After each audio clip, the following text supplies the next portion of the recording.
ప్రభునందు అత్యంత ప్రియులైనటువంటి మా ప్రియులందరికీ ప్రభునామన మీకు మా యొక్క శుభావందనాలు తెలియజేస్తూ ఉన్నాం. గత దినాల నుంచి దేవుని యొక్క మందిరం యొక్క నిర్మాణాన్ని గురించి దేవుని దాసుడు దావీదు గారి గురించి సందర్భాలను మనం గుర్తు చేసుకుంటూ ఉన్నాం. దేవుని మందిరం కొరకు ఏ విధంగా తాను ప్రయాసపడినాడో అట్లనే మన ప్రభు అయిన యేసుక్రీస్తు వారు సంఘము కొరకు ఏ విధంగా ప్రయాసపడినాడో చేసినాడో, దేవుని మందిరం కొరకు ఏం సిద్ధపరిచినాడో, తిరిగి సొలొమోను గురించి కూడా మనం వింటూ వచ్చినాం. దేవుని మందిరం కొరకు సిద్ధపరిచింది దావీదు గారు, మన ప్రభు అయిన యేసుక్రీస్తు వారి గుర్తుగా ఉన్నాడు. మందిర నిర్మాణంలో సొలొమోను గారు నిర్మించడానికి పూనుకున్నాడు. అట్లనే పరిశుద్ధాత్మ గుర్తుగా ఉంటున్నాడు. అంతేకాకుండా తన దగ్గర సొలొమోను గారి దగ్గర పనిచేసేటువంటి వారు పరిచారకులుగాను, దేవుని దాసులు, దేవుని ప్రవక్తలు, ఆయనకు సహా పనిచేసేటువంటి వారుగా ఉన్నటువంటి విధానం. ఈ దినమున కూడా దేవుని మందిరం కొరకు తనకున్నటువంటి ఆసక్తిని బట్టి ఏం సిద్ధపరిచినాడు, ఏమి సిద్ధపరచాలి, 2 విషయాలుగా మనం ఎరుగుదాం. మొదటి వృత్తాంతములు 29వ అధ్యాయము గమనించండి. నెల నేను చదువుతున్నాను 2-3 వచనాలు. తర్వాత రాజైన దావీదు సర్వ సమాజంతో ఇలాగ సెలవిచ్చెను, దేవుడు కోరుకున్న నా కుమారుని సొలొమోను ఇంకను లేతపాయం గల బాలుడై ఉన్నాడు. కట్టబో ఆలయము మనుషునికి కాదు, దేవుడైన యెహోవాకే గనుక ఈ పని గొప్పది. కట్టబోయేటువంటి ఆలయము మనుషునికి కాదు. అది ఎవరికి అంటే, కట్టబోయే ఆలయం దేవుడైన యెహోవాకే గనుక ఈ పని గొప్పది. దేవుని బిడ్డలారా, కట్టబోయేటువంటి ఆలయము, ఇంతకుముందు కూడా గుర్తు చేసిన ఆలయము అంటే నూతన నిబంధనలోకి మన ప్రభు తెలియజేసినట్టుగా సంఘము కట్టబోయే ఆలయము ఎవరిది అని అంటే, సంఘము దేవునిది. గమనించండి, 2 వచనాలు నేను మీకు గుర్తు చేస్తాను. పేతురుతో చెప్పినాడు ప్రభు మత్తయి సువార్త 16వ అధ్యాయంలో, మరియు నీవు పేతురువు, ఈ బండ మీద నా సంఘాన్ని కడతాను, పాతాళ లోక ద్వారం దాని సంఘాన్ని కట్టుదును. ఎవరు కట్టేది అంటే దేవుడు. నా సంఘం అన్నాడు. ఎవరిది సంఘము? దయచేసి సంఘము నాది నీది అనేటువంటి యొక్క భావాన్ని వదిలిపెట్టండి. అది ఎవరిది అనంటే దేవునికి సంబంధించిన యొక్క విషయం. అది దేవునికి సంబంధించిన సంఘం. అది నీది కాదు, నాది కాదు. అందుకనే అపోస్తుల కార్యములు 20వ అధ్యాయంలో అంటాడు, 20వ అధ్యాయంలో దేవుడు తన స్వరక్తమిచ్చి కొన్నటువంటి సంఘము దేవునిది. అందుకొరకనే ప్రతి వ్యక్తి సంఘములో సేవకులైనా, పెద్దలైనా, బాధ్యత గలవారైనా, పరిచారకులైనా, విశ్వాసులైనా సంఘము దేవునిదని మనం గుర్తుపెట్టుకోవాలి. ఆ సంఘం మీద ఎవరు కూడా ఏమి చేయడానికి వీల్లేదు. అది దేవునికి సంబంధించిన సంఘం. అందుకనే కట్టబోయేటువంటి ఆలయము అది దేవునిది. అందుకొరకు ఏం చేసినాడంటే, నీవు నేను ఏ విధంగా ఉండాలంటే, దావీదు గారు నేను బహుగా ప్రయాసపడి దేవుని మందిరం కొరకు ఏం చేసే వాళ్ళంగా ఉండాలి? ఆ సంఘము కొరకు, కట్టబట్ట కొరకు ప్రయాసపడే వాళ్ళంగా ఉండాలి. కట్టబడడానికి కానీ చెడగొట్టడానికి ప్రయాసపడొద్దు, కూలగొట్టడానికి పడొద్దు. మందిరము పని జరగకుండా ఆటంకాలు చేయడానికి, ఆత్మలు రక్షించబడకుండా ఆటంకం చేసేటువంటి వారంగా మనం ఉండకూడదు. తను చేసినాడు, ఆ మందిరము కట్టుబడడానికి కొరకు సమకూర్చినాడు. కానీ మనము సమకూర్చే వారంగా ఉండకుండా చెదరగొట్టే వారంగా ఉంటేట్లా ప్రభు అన్నాడు, నాతో సమకూర్చని వాడు నాకు విరోధి అన్నాడు. ఈరోజు సంఘాన్ని సమకూర్చే వాళ్ళంగా ఉన్నామా? ఈరోజు సంఘాన్ని కట్టే వారంగా ఉన్నామా? ఈరోజు సంఘాన్ని మనము సిద్ధపరిచే వాళ్ళంగా ఉన్నామా? ఏ విధంగా మనం ఉంటున్నాం? ఏ విధంగా? అందుకని దావీదు గారు బహుగా ప్రయాసపడ్డాడు. బహుగా నీవు నేను ఏ విధంగా దేని కొరకు ప్రయాసపడుతున్నామో ఒకసారి మనం ఎరుగుదాం, గ్రహిస్తాం. ఇక్కడ చూడండి, నేను బహుగా ప్రయాసపడి నా దేవుని మందిరం కావలసిన బంగారు పనికి ఏం సంపాదించాడంట? బంగారు పనికి బంగారము, వెండి పనికి వెండి, ఇత్తడి, ఇనుము, గోమేధికపు రాళ్ళు, నానా విధంగా పలు రకాల రాళ్ళను సిద్ధం చేసినాడు దావీదు గారు. అదేవిధంగా దేవుని బిడ్డలుగా ఈ రాళ్ళు ఏం చూపిస్తున్నాయి అనంటే, పరిశుద్ధ గ్రంథం బైబిల్లో పేతురు గారు చెప్తూ వచ్చినాడు, సంఘము కట్టబడడం అంటే అందరూ కాదండి. గమనించండి, 2వ అధ్యాయము, 1 పేతురు పత్రిక 2వ అధ్యాయంలో ఈ విధంగా వ్రాయబడి ఉంటుంది. 2వ అధ్యాయం 5వ వచనం, యేసుక్రీస్తు ద్వారా దేవునికి అనుకూలమగు ఆత్మ సంబంధమైన బలులు అర్పించుటకు పరిశుద్ధ యాజకులుగా ఉన్నట్టు గమనించండి. మీరును సజీవమైనటువంటి రాళ్ల వలె నుండి, విశ్వాసులు ఎవరు అంటే రాళ్ళు, సజీవమైనటువంటి రాళ్ళు. ఏ విధంగా అంటే ఆత్మ సంబంధం. అందుకనే దావీదు గారు శ్రేష్టమైనటువంటి రాళ్లను సిద్ధం చేసినాడు. ప్రియ దేవుని బిడ్డలారా, నీవు నేను కూడా పరిచర్య చేసేటువంటి మనము దేవుని మందిరానికి అంటే ఒక శ్రేష్టమైనటువంటి వారినిగా తయారు చేయాలి. విశ్వాసులను శ్రేష్టమైనటువంటి వారిగా, ఒక ముత్యములలాగా, ఒక శ్రేష్టమైన రాళ్ళలాగా మనము వారిని తయారు చేయవలసిన వారిగా అట్లా సిద్ధపరచు. అందుకని సజీవమైనటువంటి రాళ్ళ వలె ఉండి, రాళ్ళ వలె, రాళ్ళు ఏ రాళ్ళు అంటే శ్రేష్టమైనటువంటి రాళ్ళను దావీదు సిద్ధపరిచినాడు, సొలొమోను కట్టినాడు. నీవు నేను కూడా ఆ విధంగా దేవుని మందిరాన్ని కట్టేటువంటి విధానంలో పనిచేసే వాళ్ళముగా ఉండవలసిన వారంగా. అందుకనే సజీవమైనటువంటి రాళ్ళ వలె ఉండి ఆత్మ సంబంధమైనటువంటి మందిరముగా మనము కట్టే, దేవుని యొక్క ఆత్మ సంబంధముగా మనం కట్టే వాళ్ళంగా ఉండాలి.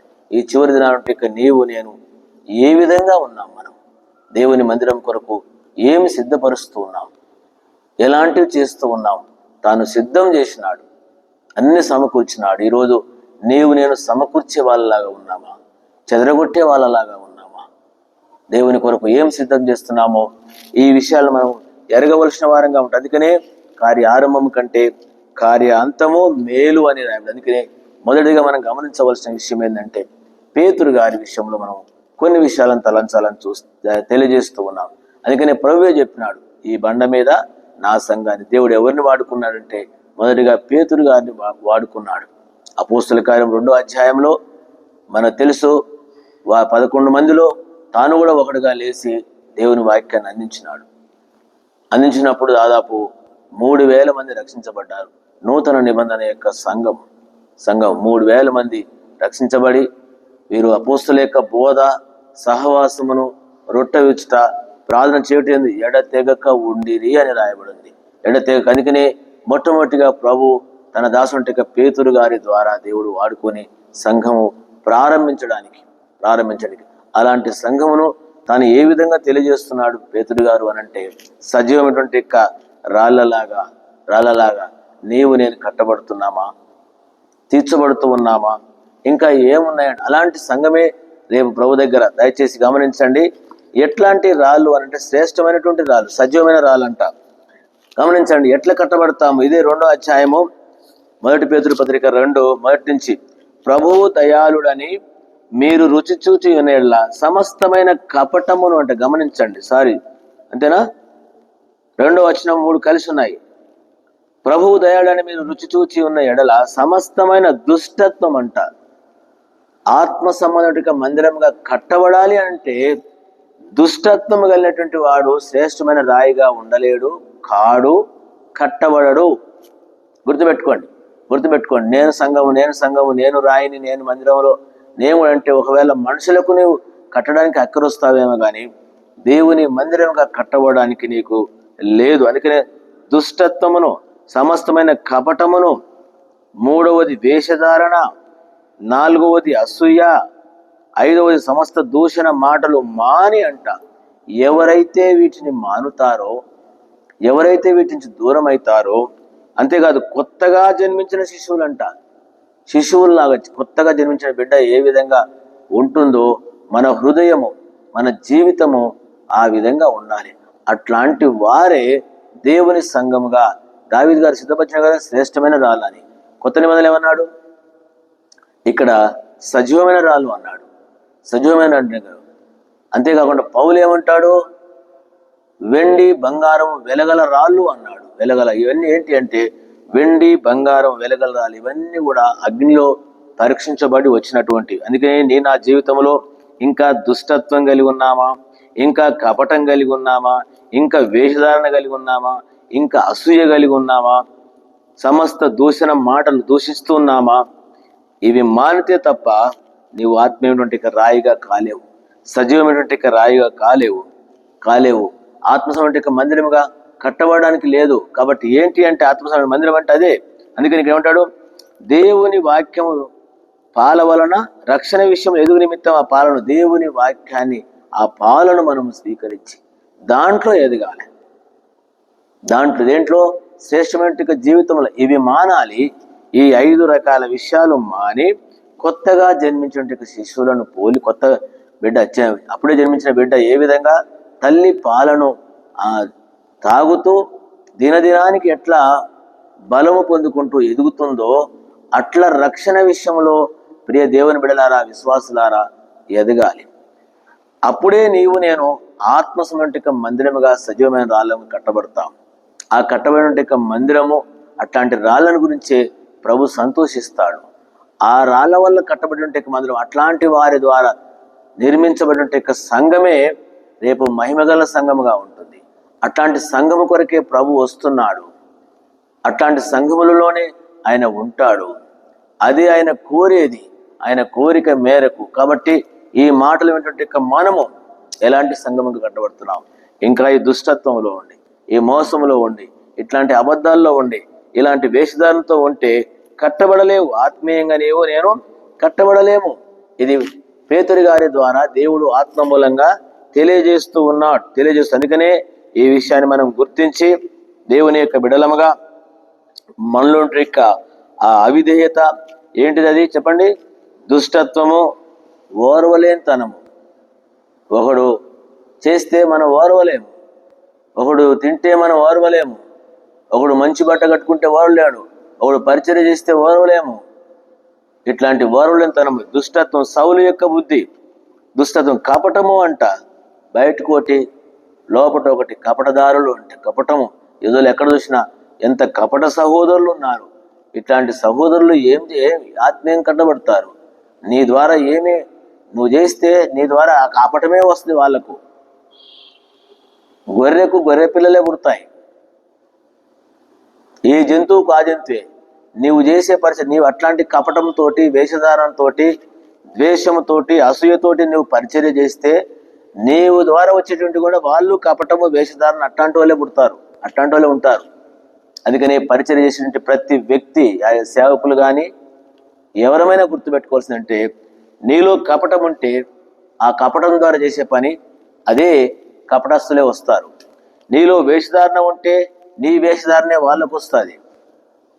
నీలో మోసం ఉంటే నువ్వు చేసే పరిచర్లో వాళ్ళు కూడా మోసగాళ్ళగానే వస్తారు. ఏది మనం విత్తుతున్నామో అదే కోస్తాం, అదే ఫలితం వస్తుంది. కాబట్టి దేవుని బిడ్డలుగా పరిచర్య చేసేటువంటి మనము ఇవన్నీ మాని ఆత్మ సంబంధమైనటువంటి మందిరంగా కట్టబడదాము. కట్టబడే వాళ్ళైతే కట్టబడాలి. ఒకవేళ కట్టే వాళ్ళైతే కూడా మనం గుర్తుపెట్టుకోవాలి, ఇలాంటి లక్షణాలు కలిగి దేవుని సంఘం కొరకు మనం పరిచర్య చేయకూడదు. చేస్తే ఏమైందంటే అలాంటి వాటినే మనము కలగజేస్తాము. అట్లాంటి సంఘం రేపు ప్రభు వచ్చినప్పుడు ఏమైందంటే కాల్చబడుతుంది, ఎత్తబడదు. దానివల్ల ప్రభుకి ఏమి మహిమ ఉండదు, ప్రభువుకు ఉండదు, రెండవది వీళ్ళకు కూడా ఉండదు. ఈ వేషధారుల్లాగా మోసంలాగా గట్టబడితే ఏమైంది? చిన్న మాట చదివి నేను ముగిస్తాను. మొదటి కొరింథీ పత్రిక 3వ అధ్యాయంలో గమనించండి. దేవుని యొక్క సంఘాన్ని గురించి పౌలు మాట్లాడుతూ ఉంటాడు. 3వ అధ్యాయంలో చూడండి, 9వ వచనం అంటాడు కదా, మేము దేవుని జతపని వారమై ఉన్నాం, మీరు దేవుని వ్యవసాయం, దేవుని గృహమునై ఉన్నాడు. దేవుడు నేర్పరిన శిల్పకారి వల్లే, దేవుడు నాకు అనుగ్రహించిన కృప చొప్పున నేను నేర్పరైన శిల్పకారి వల్లే పునాది వేస్తుంది, మరి ఒకడు దాని మీద కట్టబడుచున్నాడు. ప్రతివాడు దాని మీద ఎలా కట్టుచున్నాడో జాగ్రత్తగా చూసుకొని వాళ్ళను. వేయబడిన తప్ప మరి ఒక పునాది ఎవడును వేయనేరడు. ఈ పునాది క్రీస్తు యేసే. ఎవడేనో ఈ పునాది మీద బంగారము, వెండి, వెలగల రాళ్ళు, కర్ర, గడ్డి, కొయ్యకాలు మొదలైన వాటితో కట్టినేలా వాని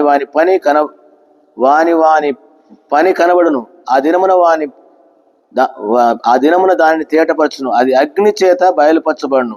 మరియు వాని పని ఎట్టుదో అగ్నియే పరీక్షించును. పునాది మీద కట్టబడినది నిలిచిన వానికి జీతం పుచ్చుకొను.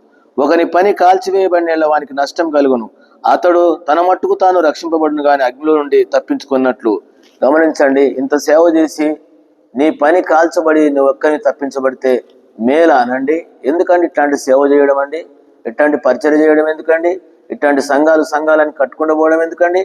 అందుకే ఈ దినాల్లో మనం చేసే సేవలో మనమే బయటపడతామా, లేక నీ సంఘం నువ్వు చేసే సేవ బయటపడుతుందా? గుర్తుపెట్టుకోండి. ఆగస్టిన్ గారు ఒకరోజు ప్రశ్నించినాడు మమ్మల్ని. దేవుని మందిరాన్ని డెడికేషన్ కొరకు పిలిస్తే ఆయన అన్నాడు, హెబ్రోన్లో నిలబెట్టి అడిగినాడు, నీ సంఘంలో ప్రభు వస్తే ఎంతమంది లేపబడతారు చెప్పు, ఎంతమంది ఉంటారు నీ సంఘంలో అంటే అయ్యా ఇంతమంది ఉంటారంటే నీ సంఘంలో ప్రభు వస్తే ఎంతమంది లేపబడుతున్నావు అడిగినాడు. అలాంటి పరిచయం చేయాలని ఆ రోజు నుంచి నాకు అది ఒక భారంగా ఉంటుంది. ఎందుకని చేస్తే ప్రభు దగ్గర నిలబడే పరిచయం చేయాలా, లేకపోతే వద్దు అని. ఏదో బతకడానికి వచ్చేసి వాళ్ళని పట్టుకొని బతికిసేస్తే ఏమవుతుంది, రేపు నువ్వు చేసే పని కాల్చివేయబడుతుంది. ఏమవుతుందంట, నష్టం కలుగుతుంది. ప్రియులారా, ఇట్లాంటి వారిని ఏకీభవించేటువంటి విశ్వాసులు ఎవరైనా, నీవు కూడా కాల్చబడతావు. నువ్వు ఎవరిని ఏకీభవిస్తున్నావు వాడేమైనా బయటపడతపడచ్చు, కానీ నువ్వు మాత్రం కాల్చివేయబడతావు అని గుర్తించి దేవుని కొరకు నమ్మకమైనటువంటి విడలంగా మనం జీవిస్తాం. దేవుని సంఘంగా, పరిశుద్ధ సంఘంగా మనం కట్టబడతాం. ఆ విధంగా ప్రభు మనకు సహాయపడును గాక. ప్రియ తండ్రి, బాగా దీవించమని యేసునామమున ప్రార్థన వేడుకుంటున్నాను తండ్రి, ఆమేన్. మన తండ్రి దేవుని యొక్క ప్రేమ, మన ప్రభువైన యేసుక్రీస్తు కృప, పరిశుద్ధాత్మ సహవాసం తోడు మనందరికి తోడై ఉండను గాక. ఆమేన్. Praise the Lord. మీ అందరికీ చాలా వందనాలు.